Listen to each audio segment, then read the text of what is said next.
And we'll get this started. Yeah. Let's share the screen.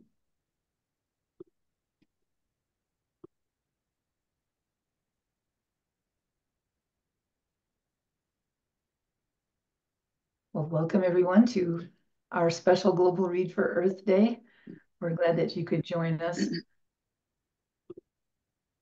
We will be speaking with Father Joshtrom Kureethadam, who will be talking to us and conversing with us about his very special book, The 10 Green Commandments of Laudato Si. But before we begin, just a couple of announcements. There was intersectional offerings that are being brought to you by our environment, social justice, health, religion, interfaith, spirituality, and peace sectors. One of which is today's event, of course. And then next week on April 16th at 8 a.m. Pacific time, we're going to be doing a global screening of the letter, A Message for Our Earth. Also, during this month, our wonderful Jennifer Wilhoit will be offering a class through the course through the Charters Education Institute, and it is on compassionate spiritual ecology. So that begins at the end of this month on April 29th. Also, myself, I'm going to be facilitating a very miniature course on compassion and care for our common home, inspired by Laudato Si and Laudate Deum. It's a free course. It's open April and May, so you can, to find out more information about any of these things, you can go to charterforcompassion.org and go to the events section, and hopefully you'll find the registration links and more information there. Our next global read is on April 17th, and we're going to be speaking with Laura Kaplan, who wrote Mouth of the Donkey, Reimagining Biblical Animals. So we're excited to hear what she has to say, and we welcome her. Lastly, we'd like to promote a worldwide water event, a ceremony called Heal the Waters, which happens every May 1st at 5:01 local time. And it's a ceremony that recognizes and honors the source of life for all.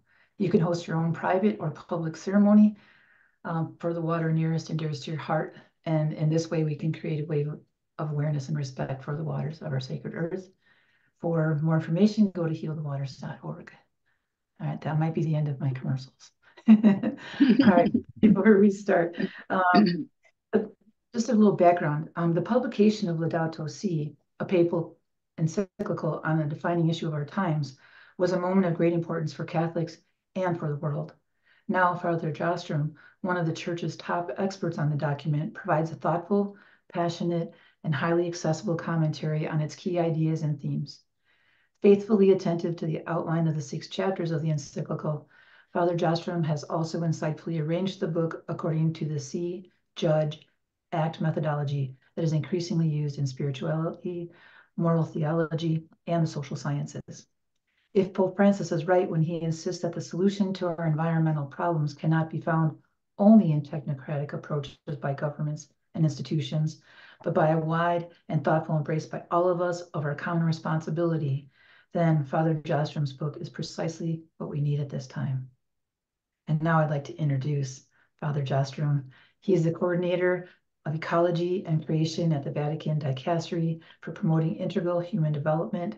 He is also the chair of philosophy of science and director of the Institute of Social and Political Sciences at the Salesian Pontifical University in Rome.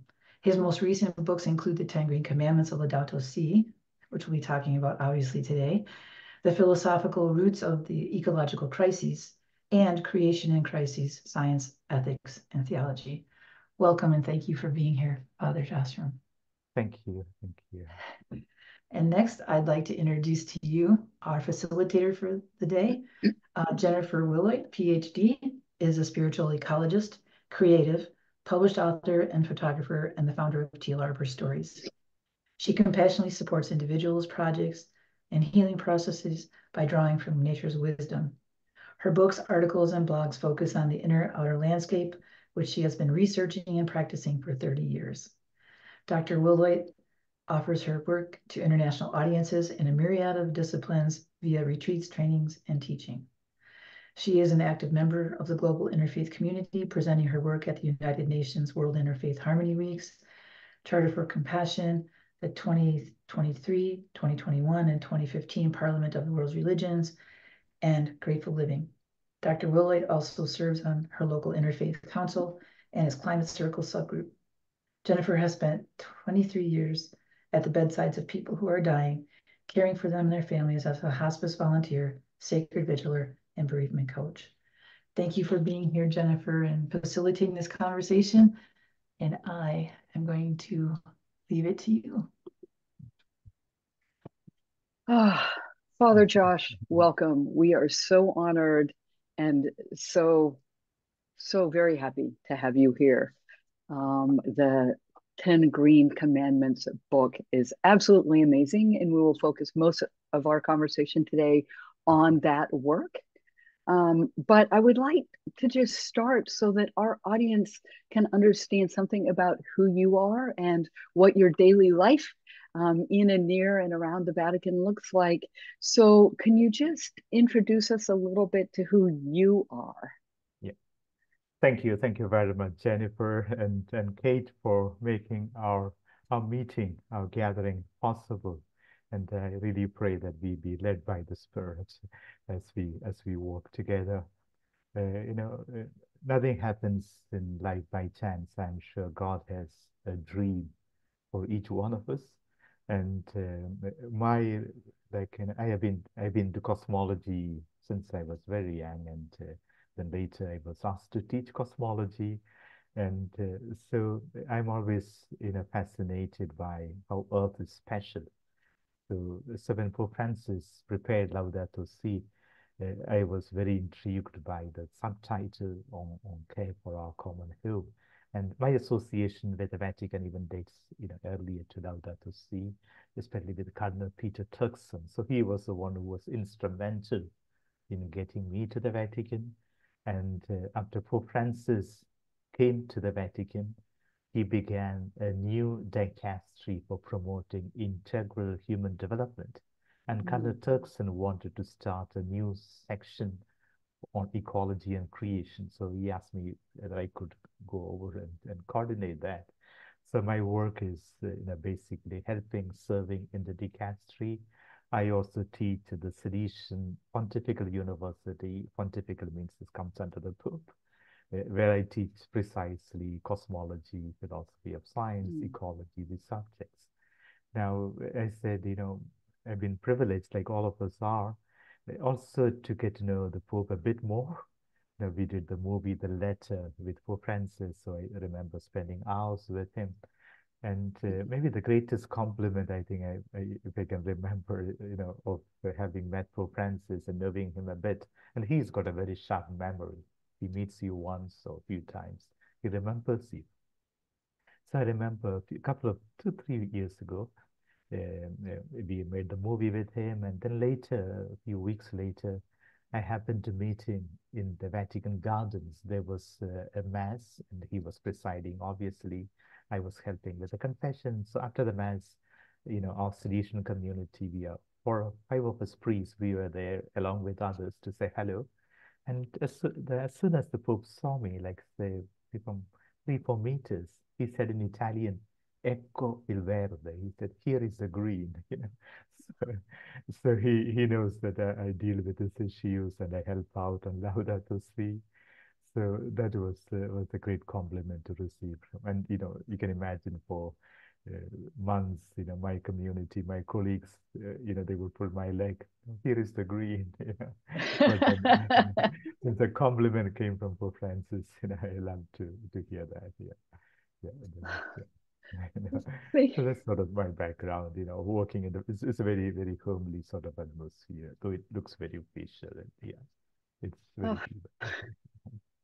Thank you for that story. That is very charming. I love sort of that behind the scenes look at, you and the Pope and what his relationships might be like. And also, I just want to say something about the movie The Letter, that to me in that film, there was so much about Pope Francis's relationships with ordinary people across the globe. It was just such a beautiful um, and humbling testimony to the work he does. Because most of us see him on some kind of screen, and he's the Pope in a very formal and official way. And so to know kind of something about the human side of this man is just amazing. Um, so thank you for that introduction to you. I really want to know, what is it that inspired you to write the 10 Green Commandments when the Laudato Si had just come out and was being widely read, not just by people of the Catholic faith, but people across the globe. Can you say something about that impetus for writing this very, very depthful book? Yeah. No, thank you, Jennifer. Certainly, I remember the initial suggestion came from the president of our university. So as soon as Laudato Si came out, he knows that I'm the one who deals with issues. He said, Josh, you should write an article. And I was just editing a book on sustainability after a conference at the Salesian University. So I said, let me also add an article on Laudato Si in this book. That was hardly 2 weeks after the encyclical had come out. Though I was fortunate, I can say, I knew a bit of the traps, the encyclical even before. And the second thing I remember of writing that book was, behind me you would see the Milky Way. It's on my wall. Though I changed my office, my residence a few months ago, but I brought it with me. And since I feel very much at home with you all, and I'm sure also with the audience, since several years, nearly 20, 25 years, when I pray in the evening, and I try to pray most of the days, I sit down on the floor because you are in touch with Mother Earth, so you cannot see this cushion right down there. And I got my Bible, and as I sit down and pray, so that evening I sat down for my holy hour, and I was wondering how to begin this book, on care for our common home, Laudato Si. And like a flash, the insight came to me that Pope Francis took the name of Saint Francis of Assisi, and he has said several times his inspiration in creation care and almost in everything is Saint Francis of Assisi, love for the poor, love for God, love for creation. So, the incident I remembered was, Saint Francis' own conversion was in 1206. As a young man, he had felt very disappointed with many things in life. So he even left his family. He was just wandering around. And one of the places, even now, when I go to Assisi, I love to visit, is that small little chapel, which when Francis entered was in very bad shape. It was almost collapsing. And so Francis entered the church, just it was a small chapel, and then he looked at the crucifix, and to his surprise, the crucified Lord spoke to him, not once but thrice. So he was not dreaming, and so he heard these words, Francesco, very sweet in Italian, go and repair my home, my house, which, as you see, is falling into ruin. So that was the flash. I said, and then Saint Bonaventure, writing the life of Francis, says, he began with his friends, he repaired the church, and he's still there. That's where Saint Clare and sisters went to live. That's when, just months before his death, even Francis was their guest. And that's where he wrote the Canticle of Creation. Imagine, he was almost totally blind, very sickly. His eyes were paining. He couldn't look at the sun. There were rats running all over. Then, in that suffering, he writes the Canticle of Creatures. Imagine. But to go back to my story, so Saint Bonaventure says that the house that the Lord wanted him to repair was the church, the entire church, the house of God. Then I said, 8 centuries later, another Francis comes onto the scene and probably hears the same command, request from the Lord. Francis, go and repair our house, our common home, which is falling into ruin. So the Laudato Si in the 10 Green Commandments, I begin with an introduction that here is a second Francis who has listened to that command from the Lord, then I said, all of us are given that task to be Francises today. So that was a starting point. So then I wrote that article. Then several people said, Josh is, and it already has 10 Green Commandments. It was a rather long article, nearly 30 pages in Italian. It was in English and translated to Italian overnight. And yeah, I remember one of the few nights, I didn't go to bed, you can imagine, because I had to submit this article, worked the entire night translating it. Then one of my students did the final version, and so I submitted it because then I had to go somewhere on a journey. Then many people said, Josh, no, that's beautiful. You should develop it into a book. So in a few months' time, there again, I was fortunate. I had gone to teach in Poland. So having moved out of Rome, I ended up other academic responsibilities other than twice a week teaching doctoral students, an entire month. And you won't believe, nearly 70% of the book got done. Evenings I used to sit down and write the chapters. So the book came out in 2016, just a few months after the encyclical came out, and several editions have come out now. Praise be to God. Yeah, so that's the story of the book. Thank you for that story of the multi-layered and inspired origin of your book. Would you be willing to share with our audience what you shared before we started the Global Read this morning about what is now happening with translations of your book? Yeah, no, thank you. It's a bit embarrassing, Jennifer, but I will, also. No, I'm like it's delighted to share that it's being translated into many languages, already in 5 or 6 all the major European languages, English, Italian, French, Spanish, Portuguese. We are thinking of it, and then a couple of Indian languages, and in Arabic, it came out in Arabic just before the COP in Dubai. So, in fact, if everything goes well, next week I should be going to Lebanon, invited by the Maronite Patriarch to speak about Laudato Si, and they would like to present the Arabic edition. And the translation was done by a priest with young people in Lebanon. And now there's a Chinese version getting ready in Hong Kong, a Swahili version getting ready for Africa, a Hindi version, all probability in India, Punjabi version, and maybe also a Korean. Someone is looking at it, Japanese, and so just delighted. I think God wants this message of Pope Francis to reach as many people as possible. And maybe the only little merit of the book is it's accessible. The Laudato Si is a beautiful encyclical, so rich. So whereas I think 10 Green Commandments makes it more palatable and easier to understand. But all credit goes to Pope Francis. Just a commentary on the encyclical Laudato Si. Yeah.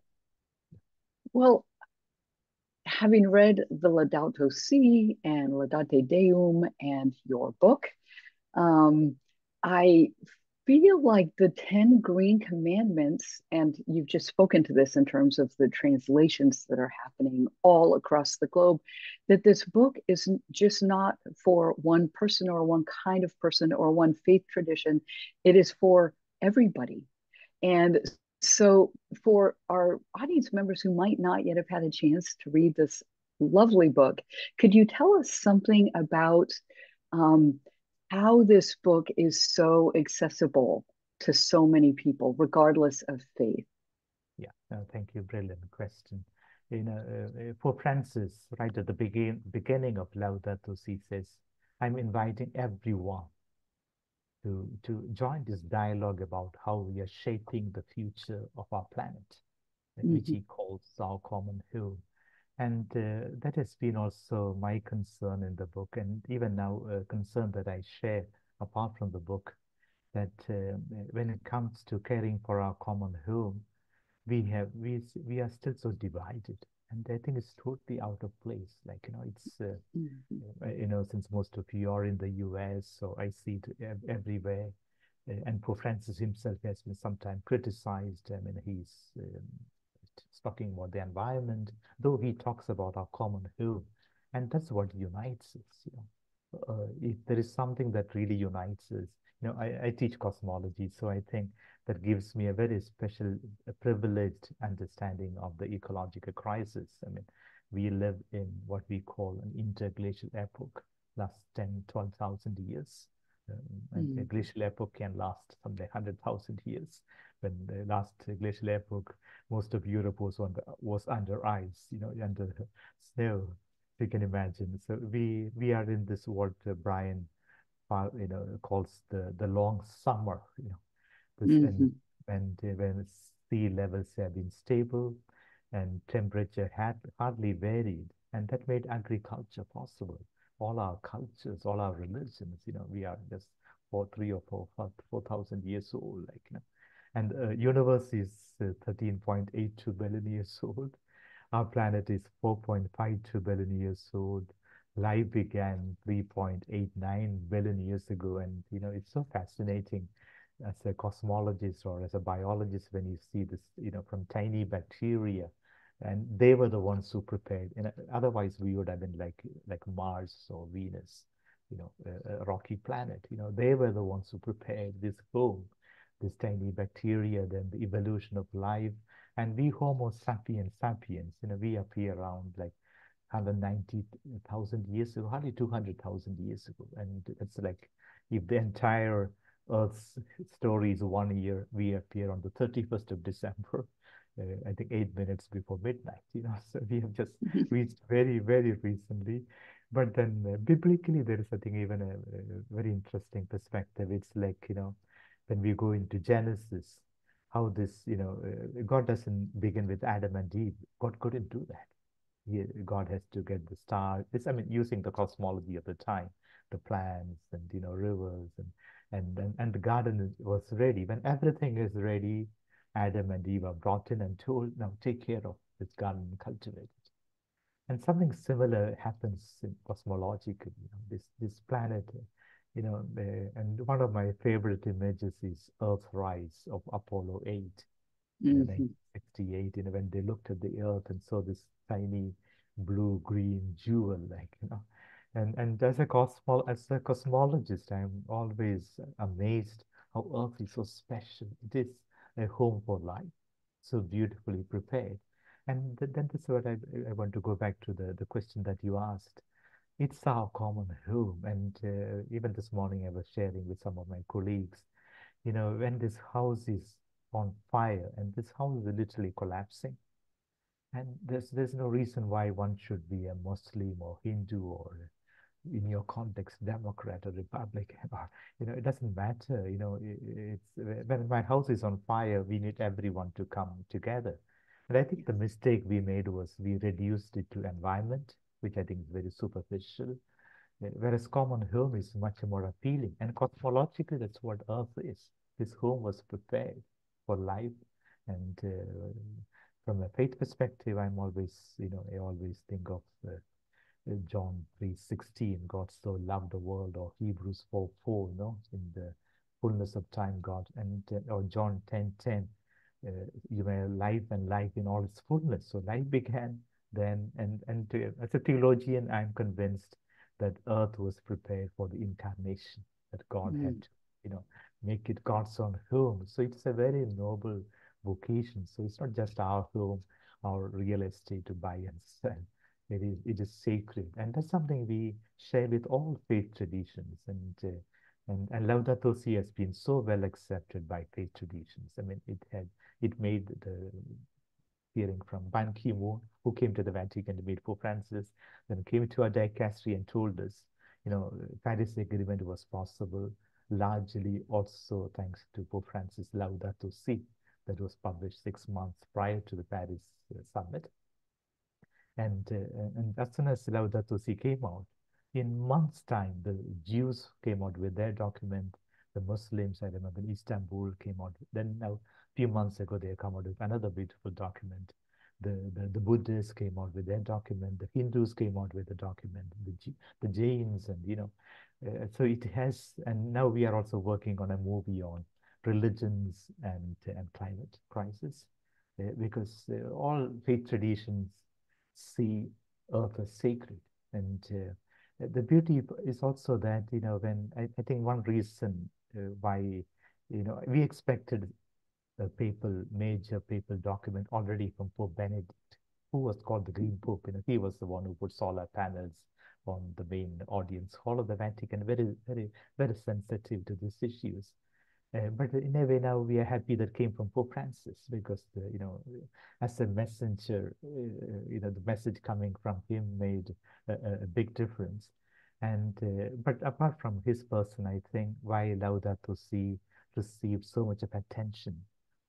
Another point is that it came from a religious leader, and people listen to faith leaders, and that's one of the few signs of hope. And we are also working on that, how to get faith traditions to come together. And yeah, maybe I'll speak later about it. But then, yeah, so that is, I think the Laudato Si is accessible because it comes from a faith leader. And then the messages, it's got 6 chapters. And as Kate mentioned in the introduction, Pope Francis literally uses the see, judge, act. See the problem, then judge, reflect and see why are we in this mess. Then the third part, what can we do about it? And Laudato Si has 6 chapters. It just follows that, and that's something that began already with Pope John the 23rd, even before, prior to him. Then he brought it into the Second Vatican Council, and now it just become very popular, even in social sciences. So it's just not, faith communities. And it makes sense. I mean, like a doctor would do, you're suffering. Okay, let's see what's the problem. There is a diagnose, which is very important, which often I think is forgotten. Then you jump into, you propose solutions. So the 6 chapters, the 10 Green Commandments, I organized just following that methodology. So the first 2 commandments is about seeing. And that's the first chapter of the encyclical, entitled, What is Happening to Our Common Home, to our home, as Pope Francis. That chapter is very scientific, not technical, but then it's got a solid scientific basis. And I can also share that most of it was prepared by the Pontifical Academy of Sciences. They are top scientists. Most of them are Nobel laureates, and so that chapter is solid for that. So the first 2 Green Commandments is based on the first chapter. Listen to the cry of the earth, pollution, Rachel Carson, and in the US, and then biodiversity laws, climate change, scarcity, depletion of natural resources, water scarcity. It's very touching when Pope Francis mentions Africa there. Probably the continent most affected by the climate crisis and water scarcity. Then the second part of the chapter is, and that's Laudato Si 49. Pope Francis says I think is a big paradigm shift. Listen to the cry of the earth, but it's also the cry of the poor, who are the ones being affected by it, and disproportionately. They hardly caused the climate crisis. And this is a question of justice. And yesterday I was talking in a webinar, and we were reflecting. It was on climate crisis and migration. The thing is, most of the people displaced, they are not the ones causing the crisis. Right now they say 1% of humanity, the richest, they emit something like their emissions equal 66% of humanity. Just 1%, imagine, like now. Then the 10% who emit more than half of all emissions, and the poor, nearly 4 billion people, 50%, 4 billion people, they emit hardly like 5 to 8%. And Pope Francis said it's not right if we speak about earth as our common home. It's not true that someone uses so much of resources in a disproportionate way, and the problem is that someone else suffers. So the second Green Commandment is listen to the cry of the poor. Then the next 3 commandments are based on the second and third chapters of the encyclical. Let's judge. Why are we in this situation? And second chapter of the encyclical is beautiful. It's called the Gospel of Creation. And gospel in Greek means evangelion, good news. And Pope Francis is giving us a criterion to judge. You look at the reality. Then he says, remember that it's creation. It's God's own handiwork. It's sacred. So the gospel of creation. And so the third Green Commandment is about the gospel of creation. The fourth is, he says, then if it's God's creation, sacred, to abuse it is sin. And Pope Francis speaks of ecological sin. And that's he's very much indebted to the ecumenical patriarch Bartholomew, who said, to pollute waters, to cause a climate crisis, to cause migration, foods, famine. These are all sins, sins against God, against one another, against God's creation. So the fourth great commandment is to abuse creation is sin. By the way, in parenthesis, I might say I'm also almost completing a book on ecological sin as the rupture of relationships. So hopefully next year it will be out, God willing. Then the fifth green commandment is the third chapter of the encyclical, where Pope Francis goes to probably the most difficult chapter of the encyclical, goes to the human roots of the problem. He says it's basically anthropocentrism, that we have become the center, no more God, no more the creator. Then we have reduced nature to just a machine, a mechanistic vision of the natural world, just matter. But that's what happens with modernity, with Descartes and Bacon. And he goes to modernity, like, he uses Guardini. I wish he had used more, also even Heidegger, because most of those insights are also Heidegger, and Heidegger and Guardini, they are connected. And then he says the dualism. We are lost connection. And that's the metaphysical dualism of Descartes. It's a very solid chapter. So with that, we are finished seeing and judging. To go back to the example of the doctor, we are in this situation because of, we commit ecological sin. We don't see Earth as God's creation. And we have this philosophical worldview of Earth as just a machine and just matter, just things to buy and sell. Then the last part is, what can we do? And that part is, again, 5 green commandments corresponding to the last 3 chapters. It's interesting. So the 4th chapter is probably the most beautiful chapter. Pope Francis gives us a new vision. If the vision was anthropocentrism and a defective way of looking at the reality, he says, I'm proposing an integral ecology, where the mantra repeated is, everything is connected. Right from the beginning, he uses that, everything is connected. And one of the most beautiful paragraphs of Laudato Si 66 that says, human life exists in relationships, is in an intertwining of relationships with God, with our neighbor, and with the earth itself. So it's a very cosmo-theoanthric perspective, very holistic. Then he speaks about human ecology. We have a unique role in it, social ecology, and proposes St. Francis of Assisi as a model of integral ecology. Love for the poor, love for creation, love for the creator God. So I have a chapter on in the 6th green commandment is on integral ecology. Then I go to the 5th chapter of the encyclical. What can we do? Lines of action. So I have put there as what can we do to recreate our common home? And I propose, based on Laudato Si, a new economics and a new politics. And we have forgotten that economics is oikos normos, like ecology is oikos logos, ecumenism is oikos monos. But economy is about managing our common home. We have forgotten that it's not about profit. We are entitled to have a decent profit, just profit. But it's not about just making money at any cost, causing suffering to the poor and to the planet. So we need a new economics and a new politics, the polis, taking care of the common good of everyone. And Pope Francis very cleverly says, right now the problem is politics is conditioned by economics, that multinationals decide what should be voted in the US Senate, what the European Commission should do. Multinationals, they pay bribes, and everyone knows that, it's so much of lobbying. It should be the other way around. Politicians, keeping in mind the common good, should regulate economics. And that's a golden rule to follow. Then the 8th and the 9th the commandments is based on the very last chapter. Pope Francis says, okay, new vision, integral ecology, new things, lines of action, economics, politics, and he says bottom up, regional, intergovernmental, all those levels of political action. But the last chapter is, how can we achieve all this?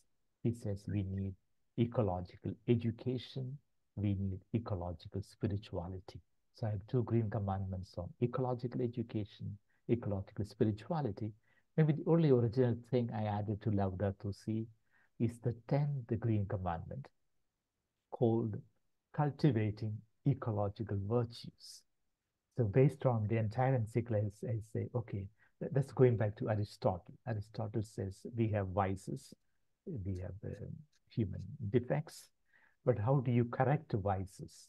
Only through virtues. And virtues are habits, habitus in Latin. So it becomes you do a good action, not just once, over and over again. So like the clothes we wear, it becomes a habit. So then I propose 7 ecological virtues based on Laudato Si. And if I remember, I hope I can get all 7 of them. It's about we need praise. So we in Laudato Si, so cultivate that attitude of praise, then gratitude, then joy, then compassion, work, justice, sobriety, the 6th virtue. We need simplicity, which is so fundamental. And I call the mother of all ecological virtues is humility. That's beautiful because humility comes from hummus in Latin, which is Adama in Greek, in Hebrew. So Adam comes from Adama, that we come from the soil. So how among I think the queen of all virtues is humility.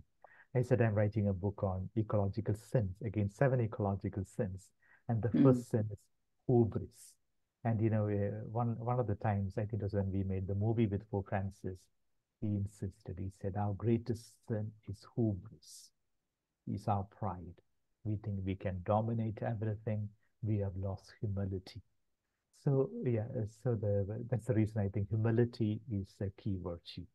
And so this is, I hope I didn't speak too much, the 10 green commandments, based on the 6 chapters of the encyclical, following the See, Judge, Act methodology. Wow.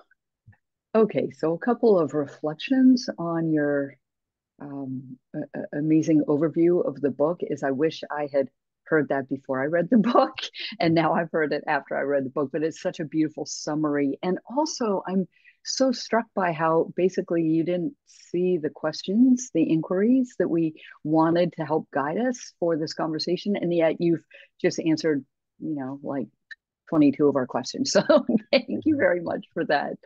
I know we have people from many walks of life, many sectors at the Charter on this call, and you've spoken so beautifully about the many layers and levels at which action needs to take place. You've talked so beautifully about both the challenge before us as well as the need to cultivate hope.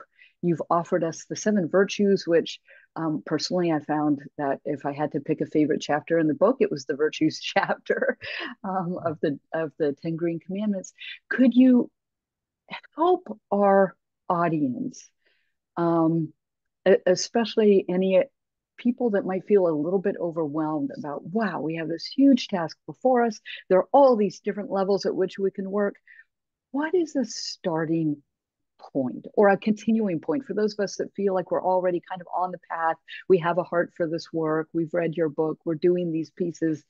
What can you offer us as kind of the next step in terms of action? Oh, thank you. Beautiful question. Very, very practical. I might just, before answering the question, also say a word on hope, or lack of hope. And in this book I think I'm also making some publicity for this book on ecological sin. I've been working on it several years, but now it's almost getting, nearly 7-8 years. So, and it's almost ready. So one of the sins is hopelessness, that we are losing hope. And creation has hope ingrained into it, in the great Sabbath, that one reason when people misinterpret and say that humanity is the apex of creation, we say no, the only apex is God. And in fact, when you go back to Genesis, the 6 days of creation, it was true that we have a very unique role. And it's Robin Williams, the former Anglican Archbishop of Canterbury, who says, our uniqueness is to reflect God's own care. In fact, in the Genesis, when you read, it's very touching. God is the first gardener. And many scripture scholars have said Genesis God is special. Other gods, they create humans as slaves, or they just command, give orders, and humans do the work, or other mini or little gods do the work for the top boss gods. Whereas Genesis God, we have a God who uses earth, who uses dirt, who dirties his hands, and prepares everything. And our job is to be co-gardeners. And Robin Williams says our job is to reflect God's own care. So we imitate God. We become God-like to the extent we become compassionate. I think it's part of our compassion. We become people who can care like God. So everything is created. We with a very special task to take care of everything. But the climax of creation is the seventh day, when everything enters into God's own Sabbath.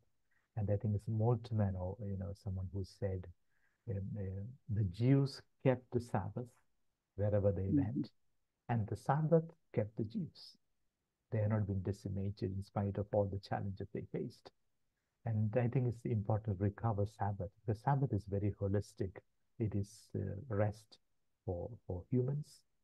We enter into God's own rest, but it's also rest for the donkey, rest for the animals, rest for the land. And every 7 years, the land is not cultivated. And, the European Union, for example, pays farmers to leave the land, just fallow every 7 years or 10 years. The land needs to rest. We are cultivating so intensely that land, many areas of the world, land is losing its fertility. So we need to allow land to rest. Then the greatest hope is for Christians is what St. Paul says, everything will be recapitulated in Christ. And we have forgotten that. The early fathers of the church used to speak about that. Whole of creation's real telos. Everything comes from God. Everything has been created in Christ for him, but it also in view of him. And everything will return to God through Christ. So, the entire creation will be saved in Christ, will be recapitulated. St. Paul says, the letter to the Colossians, again, Ephesians, will be reconciled in Christ. So we need to recover that hope. Now, going back to your question, I think it's time to act. And I want to speak about this. In 2018, in the dicastery, with the blessing of Pope Francis, we started working on a very ambitious project called the Laudato Si action platform.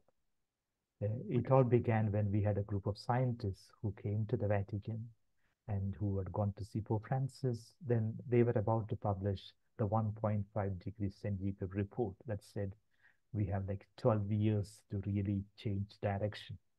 By 2030, we need to reduce drastically emissions, at least 50%, all that. Then we said, what can we do? So we said, we need to have a platform for action. So we worked nearly 3 years in partnership with the Laudato Si movement, with religions, even with Anglicans, and even ecumenically with the youth groups. And we came out with a Laudato Si action platform based on 3 principles. We took this number 7. 7 is a biblical number for 7 years jubilee. We just mentioned that. Then every 7 to 7, 49, the great jubilee year, all that. So we said, let's involve everyone. So one guideline is we need to involve everyone. The mistake we made was to leave it just to politicians or even to very good scientists or technical experts. We need everyone on board, because Earth is our common home. So everyone needs to come together. So we identified 7 sectors, families. So all of us belong to a family, individuals or families. Second would be parishes and dioceses. Christians, Catholics would belong to a community. Third will be schools and universities, so centers of culture. And fourth will be hospitals, healthcare centers. Fifth, businesses, world of economy, farms. Sixth, NGOs, groups, movements, everyone. Seventh, religious orders like, Jesuits, Salesians, Franciscans, Dominicans, and there are thousands of religious orders. The second seven is seven Laudato Si goals, like the SDGs we propose. Seven Laudato Great. Si goals, in a way, still further summarizing like the 10 Green Commandments. Then third seven is we don't have time. You need to do all this in 7 years. In 7 years, a parish can. So if you have to enter the website, it's all in 10 languages. So you can enter from Sri Lanka or Congo or New York, anywhere. Then the website will suggest actions that can be done. Because if you are a high income country, so we will ask a family in New York much more than we'll ask a family in Congo or in Indonesia, so there are things that you can do. So they're very practical. And we are hoping that we can also bring in other religions and a bottom-up action plan. Yeah. Beautiful, beautiful, beautiful. So many responses to everything you said. And I'm mindful of time. I know our audience is itching to ask you some questions. And I think our friend Kate has been monitoring the Q&A and the chat. So Kate, if you see some questions there, now might be a great time to get our audience involved. Great, thank you. Yeah, the first question is from Karen, and she asks if you can speak more to the new economics and the new politics. Second question, like what individual and collective actions can global citizens take to bring change to the global financial architecture, which has a stranglehold on global credit, banking, and trade rules? No, brilliant question. And yeah, and the problem is that, it's what Pope Francis says. We have right now an economy that kills. I said previously, economy's role is to oikos nomos, is managing, taking care of our common home. In a family, with the money we have to manage, or a city council or a country. So we need a new economics right now. One very humble thing that Pope Francis initiated is, I don't know if you're familiar with this movement called Economy of Francesco, Economy of Francis. This began nearly 3-4 years ago, and the idea is to develop a new economic vision. So we need a new Adam Smith. We need, new economic thinkers. And one name that comes to my mind is Kate Raworth in Oxford. She has developed the donut economics, circular economics, because even economics has to realize that we are within planetary boundaries. And so this new economics is taking shape. There again, I think the challenge is huge, because right now we are, the word that comes to my mind is paradigm. The current right now, the economic paradigm is basically oriented towards profit, and any environmental damage is counted as externalities. Something, by chance. No, that's not the way to, because if, in fact, we speak so much about climate crisis and the emissions, and they say we spend something like 5 trillion, imagine globally, we spend 5 trillion just to meet, to treat diseases caused by fossil fuel emissions, mainly cardiac problems. And globally, we spend 5 trillion. So when we put a price on petrol or fossil fuels, no one thinks of that. I mean, true economics would consider all the costs. I mean, otherwise, it's not true economics. So right now, our economics is defective. So I would say as a first step for things to change, we need to develop a new economics. So I think we need a new Adam Smith. We need an economics which is also more human.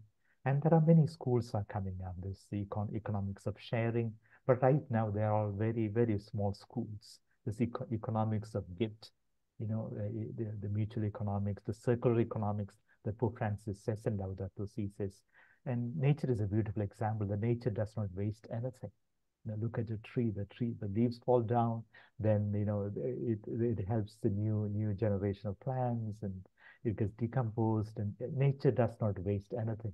And that's something. Whereas our economy today, the mountains of waste that we create. but also an economy that's at the service of a few people. I mentioned about justice in Laudato Si. I forgot to say, right? I come originally from India, though I've been in Rome for many years now. And right now, it's all capital is the hands of very few people. And I want to quote this example. We have one of our richest people, richest man in Asia by name Ambani lives in Mumbai. He's the ninth richest in the world. And he has the house of 27 floors, imagine. One person, his emissions is equal to 1,700 households, imagine. So we need an economics that is also about justice. I mean, just before the summit, COP summit in Dubai, Oxfam in Oxford published the inequality report. Where one thing they mentioned was like the 1% emitting as much as 66% of humanity. So we need, things won't change overnight. We need, and this is where I think our universities, we all have to come in. And politicians have to follow suit. I mean, like, you have to pass laws if someone is profiting too much and the poor are suffering, the planet is suffering. That's not good economics. So I would say, and this the fifth chapter of Laudato Si is very, very, very beautiful. It's about a new politics and new economics. So I would say let's begin a new economic, theory I mean, it all has to happen simultaneously and within a few years' time. Then also practical things we can do of sharing. We need to change rules. And Pope Francis would not get down to very much details because, it has to change in the context. But then I think what with the economy of Francesco, what he has tried to do is to offer a new vision. And he has he invites only 3 years now, he invited economists who are less than 35 years old. Because the young people can, he thought about it as a condition. Then we had an elders group, top economists. They're all welcome to come and speak to this young economists. So Pope Francis has a vision to change the economic paradigm. And I thank the person who asked this question. Unless we repair our economy, we won't save the planet. I mean, thank you for asking that question. We have no one answer. The whole vision has to change, and we can create these economies. And yeah, but then we really need to change the paradigm. Yeah. Thank you. Thank you. There's another question that came in from our audience, from Barbara. There are so many organizations working all over the earth toward ecology, sustainability, etc., but they work in silos because they rely on charity and donations, therefore rendering them competitors. How can we overcome these tendencies and work together toward the common goal of reversing climate change? Thank you. Thank you. In fact, when we created the Laudato Si action platform, one of our objectives was, precisely an answer to this question. Because right now, it's true that we are doing lots of good things, but they are still very, very small things, and they don't have an impact. And also we lack resources. So the action platform is trying to say, okay, let's get all these people who are already doing good things. Let's inspire more people to do more good things. Then form a community. And there I want to, because I hope I didn't, discourage any of you, because the situation is, with a scientific background, with my very modest scientific background, for the last 20 years, I've been working on this, even more, 25 years. We are getting worried. Just this morning when I went to see my spiritual director, he said, Father Josh, he had the newspaper in his hands. He said, just report from one European Space Agency saying the month of March was the 9th hottest month consecutively. So each of the last 9 months have been the hottest in history. Then I thought of a month ago they had to close down schools in South Sudan because it was so hot. It was dangerous to send children out. But then I said, a country like Sudan, think of the poor farmers, and you don't find food in the fridge or like many of us can afford. So people have to go out and work. Then I thought of last week I was reading in the Philippines again, Manila, they had to close down schools, and the photo of children playing in water. That's the only way to to cool down their bodies. So things are going faster than what we expected. So time is running out. So in that way, it's worrying. But the good news is, we need to come together. And if I might connect that to what Pope Francis calls the synodal path, when we created the Laudato Si action platform, we proposed 7 Laudato Si goals.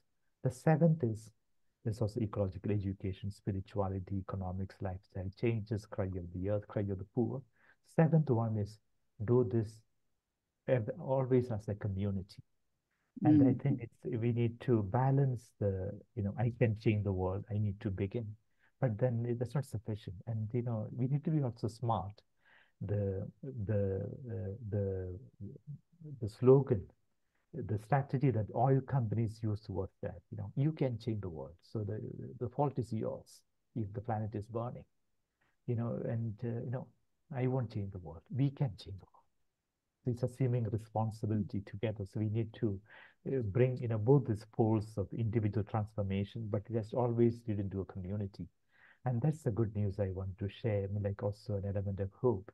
When we created the Laudato Si action platform, one study that inspired us was done at Harvard, published already in 2004, and they have been updating it.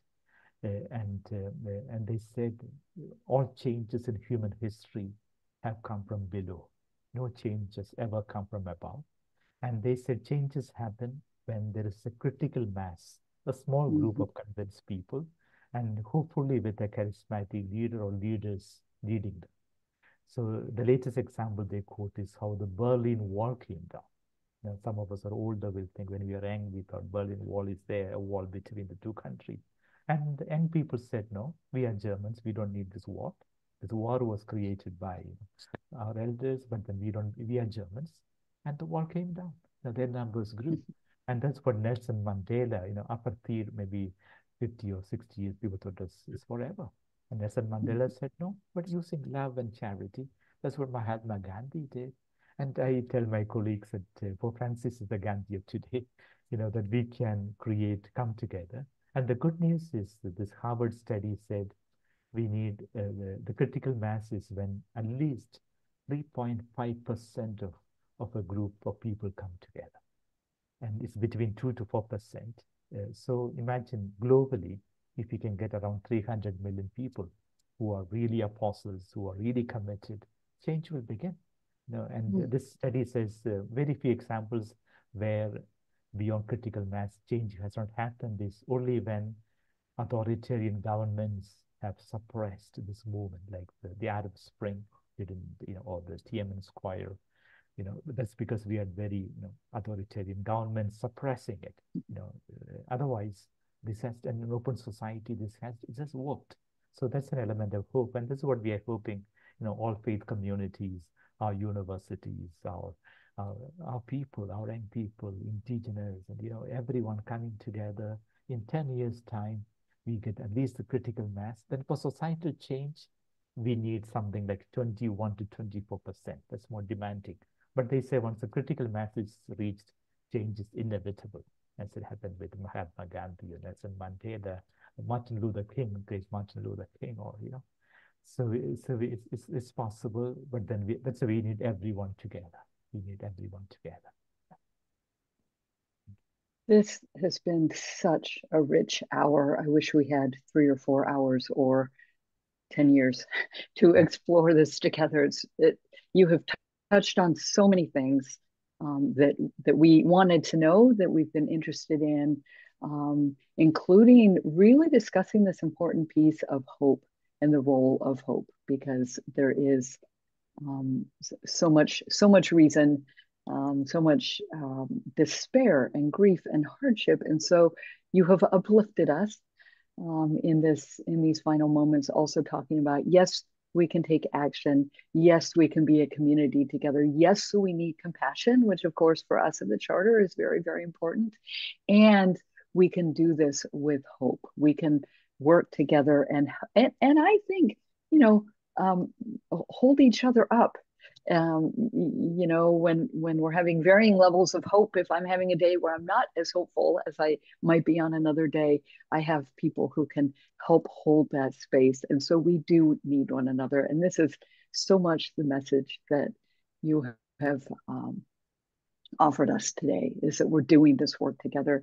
We are so grateful for your time and your commitment to this work and for being here with us at the Charter for Compassion. And this has been recorded, so this will be available to folks afterward. And we are so, so grateful. Thank you, Father Josh. Thank you. Thank It's you been a so much, beautiful hour. Jennifer. Yeah, you separated me and all of us so well, the audience. And yeah, I liked also what Ken wrote in the chat, and yeah, it's what Steve wrote in the chat.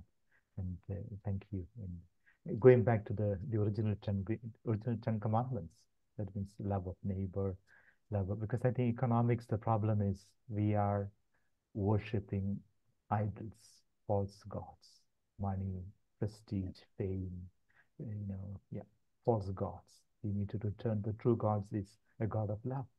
So loving Mother Earth, loving one another, loving the Creator. Yeah, I just want to conclude on what Steve wrote on that note. Thank you. I I'm can't glad think that of a you better did. way to end. Thank you so much, Father Jostrom. Thank you. Thank you. Blessing.